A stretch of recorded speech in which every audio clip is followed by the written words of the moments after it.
मेडिस्टैंड। अपनी बीमारी को समझिए।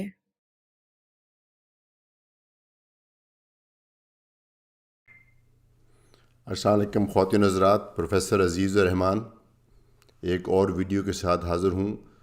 आज हम बात करेंगे जो रिस्क फैक्टर्स बोलते हैं, जो दिल की बीमारियां हैं, जो हार्ट अटैक होता है तो उसके कुछ रिस्क फैक्टर्स होते हैं। तो एक बात मैं करूँगा कि वो रिस्क फैक्टर से मुराद क्या है और वो क्या है और उनको हम कैसे कंट्रोल कर सकते हैं ताकि दिल की बीमारी ना हो। तो जो दिल की बीमारी जिसके बारे में आज हम बात करने जा रहे हैं, वो जो खून की नालियां हैं, जो कोरोनरी आर्टरी डिजीज़ है, उसके रिस्क फैक्टर्स के बारे में बात कर रहे हैं। होता यह है कि एक चीज़ है जिसको बोलते हैं एथेरोस्क्लेरोसिस। एथेरोस्क्लेरोसिस का मतलब ये होता है कि जो खून की नालियां हैं वो टाइम के साथ आहिस्ता आहिस्ता अंदर से तंग होनी शुरू हो जाती हैं और खुरदरी होनी शुरू हो जाती है। नॉर्मली ये एक किस्म का यूँ समझ लीजिए कि एज रिलेटेड ही फैक्टर है। तकरीबन सब इंसानों में टाइम के साथ कुछ नालियाँ तंग होना या अंदर से खुरदरी होना एज के साथ एक नॉर्मल चीज़ है। लेकिन जिन लोगों में कुछ मज़ीद वजूहात होती हैं जिनको हम रिस्क फैक्टर बोलते हैं, उनके अंदर ये खून की नालियों के तंग होने का अमल तेज़ हो जाता है। जब ये खून की नालियाँ तंग हो रही होती हैं तो कुछ भी नहीं अलामत होती, इसलिए बंदा बिल्कुल सही होता है। लेकिन वो नाली तंग होते होते जब वो बंद होती है तो फिर हार्ट अटैक की सूरत में ज़ाहिर होता है, उसका इज़हार होता है। तो हार्ट अटैक के बारे में मैं एक और वीडियो बनाऊंगा। तो लेकिन आज हम बात करने जा रहे हैं रिस्क फैक्टर्स। तो रिस्क फैक्टर्स जो हैं वो कुछ बीमारियां हैं या कुछ कंडीशंस हैं या कुछ हैबिट्स हैं या कुछ खाने पीने के तरीके हैं जो कि आपके अंदर खून की नालियों को तंग होने के प्रोसेस को तेज़ करती हैं और आपको दिल का अटैक होने के चांसेस बढ़ाती हैं। तो रिस्क फैक्टर का मतलब ये है, यानी आपको दिल के अटैक होने का रिस्क बढ़ जाता है अगर आपके अंदर इनमें से कोई एक या एक से ज़्यादा फैक्टर्स हों। अच्छा, ये जो फैक्टर्स हैं इनको हम आगे फर्दर डिवाइड कर लेते हैं दो ग्रुप्स में। उसकी एक वजह है, उसकी वजह ये है कि जो एक होते हैं मॉडिफाइबल रिस्क फैक्टर्स, एक है नॉन मॉडिफाइबल रिस्क फैक्टर्स। इसका उर्दू में तर्जमा ये है कि कुछ वो रिस्क फैक्टर्स हैं जिनको हम अगर कंट्रोल कर लें, रिस्क फैक्टर्स को अगर हम हार्ट की बीमारी डेवलप होने से पहले ही कंट्रोल कर लें और कंट्रोल रखें, तो इस चीज़ का चांस है कि वो हमारा वो हार्ट का अटैक होने का ख़तरा वो कम हो जाएगा। तो ये है मॉडिफाइबल। कुछ है नॉन मॉडिफाइबल। नॉन मॉडिफाइबल का मतलब है कि वो रिस्क तो है आपकी बॉडी में, लेकिन आप उसको मॉडिफाई नहीं कर सकते, आप उसको चेंज नहीं कर सकते। इसका मतलब है कि वो आपके पास वो अपॉर्चुनिटी नहीं है कि उसको कंट्रोल करके भी आप अपना रिस्क कम कर लें। तो पहले ये जो सेकंड ग्रुप है इसको बात कर लेते हैं, चूँकि इसके ऊपर हम कम एम्फेसिस डालना चाहते हैं। एक तो है मसलन एजिंग। अगर आपकी एज बढ़नी है वो तो बढ़नी है, कोई तरीका नहीं कि एज को बढ़ने से रोका जाए। तो चूँकि एज बढ़ने से हार्ट के अटैक होने के चांसेस ज़्यादा होते हैं, तो एज बढ़ेगी तो चांस बढ़ जाएगा। एक आपकी जेंडर, यानी मेल और फीमेल। मर्दों में यूजली हार्ट अटैक्स ज़्यादा होते हैं, वो आपका जेंडर भी नहीं चेंज होगा, इसका मतलब वो भी आपका रिस्क जो है वो रहेगा। और एक बहुत ही इंपॉर्टेंट कंडीशन है फैमिली हिस्ट्री। अगर आपके वालदैन में से दोनों को या किसी एक को, या फर्स्ट डिग्री रिलेटिव्स जिसमें भाई है, बहन है, खाला है, चचा है, ताया है, अगर इनमें से किसी को हार्ट अटैक हुए हैं तो यंग एज में ख़ास तौर पे, तो वो एक फैमिली हिस्ट्री है, उसको भी नहीं आप तब्दील कर सकते। आप आपके पेरेंट्स में अगर फैमिली हिस्ट्री, तो ज़ाहिर है अपने पेरेंट्स भी आप नहीं चूज़ कर सकते, जो कुदरती एक निज़ाम है। तो ये वो फैक्टर्स हैं जो कि नॉन मॉडिफाइबल हैं, यानी वो फैक्टर्स हैं लेकिन इनको हम चेंज नहीं कर सकते। अगरचे इनमें से कई असरात ऐसे हैं जिनका इजहार किसी और वजह से होता है। मसलन अगर आपके वालदैन का कोलेस्ट्रॉल ज़्यादा था, उनको हार्ट अटैक हुआ, तो वो आपकी फैमिली हिस्ट्री तो रजिस्टर होगी, लेकिन आपका अगर कोलेस्ट्रॉल ज़्यादा है तो वो भी आपकी फैमिली में से आया, लेकिन आप अपने कोलेस्ट्रॉल को कंट्रोल करके आपके हार्ट अटैक के चांसेस कम हो सकते हैं। अच्छा, अब दूसरा ग्रुप आ गया जी जिसको बोलते हैं मॉडिफाइबल। मॉडिफाइबल जो रिस्क फैक्टर्स हैं उसकी ये अहमियत है कि अगर बर वक्त हम उसको पहचान लें और पहचानने के बाद उसको हम कंट्रोल कर लें तो फिर इसका यकीनन हमारा रिस्क जो आगे फर्दर चल के हार्ट अटैक का कम हो जाता है। ये मेरी ज़ाती राय नहीं है, ये सिर्फ बात लॉजिक के ऊपर बेस नहीं है। ये दुनिया के बहुत बड़े बड़े ट्रायल्स हुए हैं, बड़ी बड़ी रिसर्चेज हुई हैं जिससे कोई शक व शुबा से बियॉन्ड इस चीज़ को साबित किया गया है कि जो रिस्क फैक्टर्स हैं इनको कंट्रोल करने से आपके हार्ट अटैक के चांसेस कम हो जाते हैं। मॉडिफाइबल। अच्छा, क्या क्या है ये मॉडिफाइबल? इनमें से एक तो आपका जो सीडेंट्री लाइफस्टाइल है, अगर आप बैठे ही रहते हैं तो आपको रिस्क ज़्यादा है, तो आप उसको कम कर सकते हैं अपना एक्सरसाइज करके। दूसरा ये आपकी फ़िज़िकल एक्टिविटी का फुकदान है। अगर आप और अगर आपकी खुराक में चिकनाई का इस्तेमाल ज़्यादा है, खुराक वैसे ज़्यादा, वज़न ज़्यादा, वज़न सबसे इम्पॉर्टेंट है। अगर वज़न ज़्यादा है तो आपको दिल के अटैक होने के ख़तरे ज़्यादा हैं, तो आप अपने वज़न को यकीनन कंट्रोल कर सकते हैं अपनी खुराक कम करके और अपनी एक्सरसाइज बढ़ा के। तो ये एक फैक्टर है जिसको आप कंट्रोल कर सकते हैं। उसके अलावा स्मोकिंग। स्मोकिंग मैं समझता हूँ कि एक वह चीज़ है जो साइंस ने किसी शक व शुबा से बियॉन्ड ये साबित किया है कि स्मोकिंग के बॉडी में बहुत सारे हार्म्स हैं, लंग्स पे भी हैं, लेकिन हम बात कर रहे हैं कॉरोनरी आर्टरीज़ के। तो इसलिए जो लोग स्मोक करते हैं उनको दिल के अटैक होने के ख़तरा ज़्यादा है।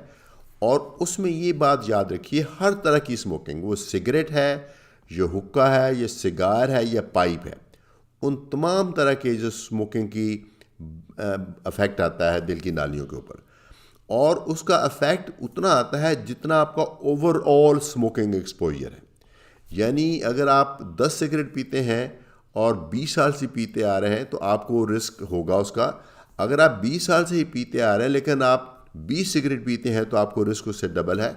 अगर आप 30 साल से पीते आ रहे हैं तो उसका भी रिस्क ज़्यादा है। तो इसी तरीके से हम कैलकुलेट कर लेते हैं कि टोटल कितना आपका जो स्मोकिंग का रिस्क है। तो स्मोकिंग का डेफिनेटली रिस्क है। बेहतर तो ये होता है कि आपने स्टार्ट ही ना की होती, लेकिन अब भी मौका है। अगर आपको दिल की तकलीफ़ नहीं तो ये एक सुनहरी मौका है आपके पास सिगरेट छोड़ने का। सिगरेट कम करना आम तौर पे हमें एक किस्म का कुछ सेटिस्फैक्ट्री सोल्यूशन नहीं, बट मुझे लगता है कि सिगरेट कम करने का कुछ फ़ायदा तो ज़रूर होगा, लेकिन सिगरेट मुकम्मल बंद करना सही सोल्यूशन है। तो सिगरेट का एक डेफिनेटली मॉडिफाइबल रिस्क फैक्टर है, और इसको अगर आप सिगरेट पीते हैं तो आप यकीनन इसको फौरी तौर पे बंद कीजिए। जो वेपिंग है वो एक नया हमारे कल्चर में चीज़ आई है, उसका भी रिस्क तो है लेकिन शायद जो रेगुलर स्मोकिंग से कम है, लेकिन मेरे मशवरा ये है कि उसको भी आप तर्क करें तो अच्छी बात है। उसके बाद है हाई ब्लड प्रेशर। किसी का अगर हाई ब्लड प्रेशर है, ये एक बीमारी है, लेकिन हाई ब्लड प्रेशर को हम यहाँ ले रहे हैं एक रिस्क फैक्टर जो दिल के अटैक का बायस बनता है। तो ब्लड प्रेशर भी जिसका जितनी ज़्यादा देर से है और जितना ज़्यादा है उसके प्रोपोर्शनेट है आपको रिस्क जो हार्ट अटैक होने का। तो अगर आपको ब्लड प्रेशर है तो उसका आज ही से आप उसका कंट्रोल शुरू कीजिए। उसका कंट्रोल ऑफ कोर्स खुराकी परहेज से भी होता है, नमक से बचाव से भी होता है, और दवाइयाँ भी इस्तेमाल करनी पड़ती हैं। वो अपने डॉक्टर से मशवरा करें।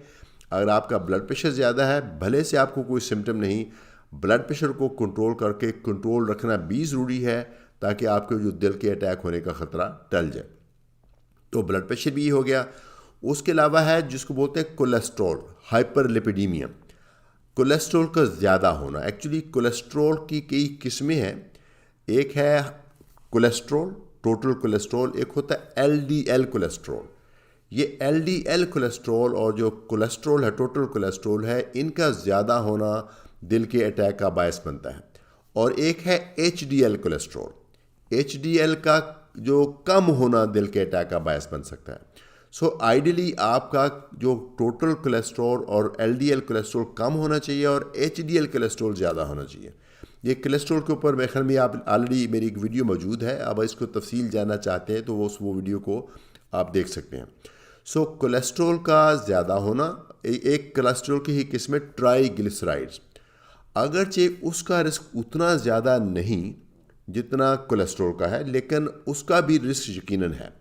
और ट्राइग्लिसराइड का तकरीबन 1/5 जो उसका एक पाँचवा हिस्सा है वो कोलेस्ट्रॉल होता है, इसलिए उसका रिस्क जो है वो कोलेस्ट्रॉल से कम है, लेकिन उसका रिस्क भी होता है हार्ट अटैक होने में। तो इसको क्या करना है, अगर कोलेस्ट्रॉल ज़्यादा है तो खुराक में कमी करनी है, और आपने खुराक में चिकनाई का इस्तेमाल ख़ास तौर पे कम करना है। और जो चिकनाई में से वो ख़ास तौर पे जो एनिमल सोर्स से आती हैं, चर्बी है और घी है और जो बनस्पति घी है, इनका इस्तेमाल कम करना है। और वो जो ऑयल्स हैं, ज़ाहिर है कुकिंग के लिए हमें ऑयल चाहिए होता है, तो जो ऑयल है वो जो वेजिटेबल ऑयल्स हैं उनका इस्तेमाल करें ताकि दिल की अटैक के होने का ख़तरा कम हो जाए। कई दफ़ा इसमें इस्तेमाल करनी पड़ती दवाइयाँ भी, अगर आपका कोलेस्ट्रॉल काफ़ी ज़्यादा है और ख़ास तौर पे अगर आपकी फैमिली हिस्ट्री है, तो फिर आपका डॉक्टर यकीनन आपको दवाई तजवीज़ करेगा। लाइफस्टाइल चेंजेस भी इंपॉर्टेंट है, लेकिन आपको शायद कोलेस्ट्रॉल की दवाई भी खानी पड़े। इसके अलावा और कई तरह के रिस्क फैक्टर्स निकल आए हैं जो कि मैं समझता हूँ कि हमारी इस वीडियो के स्कोप से बियॉन्ड है, इसलिए वो उनको मैं नहीं कवर करूँगा। लेकिन आप ये देखिए कि हार्ट अटैक होने से पहले, ख़ास तौर पे अगर आपकी फैमिली में या किसी जाने वाले को हार्ट अटैक हुआ है, तो प्लीज़ अपने डॉक्टर से मिलिए और उनसे पूछिए कि कहीं मुझे रिस्क तो नहीं हार्ट अटैक होने का। थोड़ा बहुत रिस्क तो हर इंसान में है, लेकिन वो कहीं ज़्यादा तो नहीं। तो वो आपके कुछ टेस्ट कराएंगे डॉक्टर आपके, और देखेंगे कि आपका रिस्क जो यूजुअल से ज़्यादा तो नहीं। अगर आपका रिस्क ज़्यादा है तो वो आपको कुछ मशवरे देंगे, उन मशवरों पे अमल कीजिए। और वो मुमकिन है वो मशवरा सिर्फ खुराकी परहेज़ हो, मशवरा सिर्फ स्मोकिंग बंद करने के से रिलेटेड हो, या मशवरा ब्लड प्रेशर का कंट्रोल हो, कोलेस्ट्रॉल का कंट्रोल हो, या कोई और अद्वियात होती हैं, कई दफ़ा एस्पिरिन वगैरह भी हम देते हैं। तो वो सारी दवाइयाँ, सारी चीज़ मिल के चलना है आगे, और मुस्तकिल बेसिस पे चलना है ताकि हार्ट अटैक हो ना। या यही फैक्टर जो है एथेरोस्क्लेरोसिस, ये स्ट्रोक का भी बायस बनते हैं, तो आपको वहाँ से भी बचत हो जाती है। तो इन रिस्क फैक्टर्स को, जो मॉडिफाइबल रिस्क फैक्टर्स हैं, इनको पहचान के इनको कंट्रोल करना एक नादर मौका है आपके पास कि आपको दिल की तकलीफ़, दिल का अटैक ना हो। अल्लाह ना करे अगर दिल का अटैक हो जाए, फिर भी यकीनन हमारे पास बहुत सारी ट्रीटमेंट ऑप्शंस हैं। ऐसा नहीं होता कि दिल का अटैक हो गया तो कहानी ख़त्म हो गई, लेकिन यकीनन आपकी लाइफ काफ़ी हद तक कॉम्प्रोमाइज़ हो जाती है। कई दफ़ा पहला अटैक ही जानलेवा साबित होता है, कई दफ़ा पहले अटैक से ज़िंदगी तो बच जाती है लेकिन दिल को खासा डैमेज हो जाता है। इसलिए सही सलूशन जो है, अगर आप समझदारी से काम लें तो सही तरीका ये है कि अपने रिस्क फैक्टर पहचानें और रिस्क फैक्टर को कंट्रोल करके कंट्रोल रखें ताकि दिल के अटैक से या स्ट्रोक से बचा जा सके। मुझे उम्मीद है कि ये वीडियो आपको पसंद आई होगी। प्लीज़ इसको सुनने के बाद अगर आपको कोई रिस्क फैक्टर है, परेशान नहीं होना, एक्शन लेना है, और एक्शन इंशाल्लाह आपको इसकी बचाव के मदद देगा। इजाज़त चाहूँगा। Professor Azizur Rahman from Medistand. अपनी बीमारी को समझिए।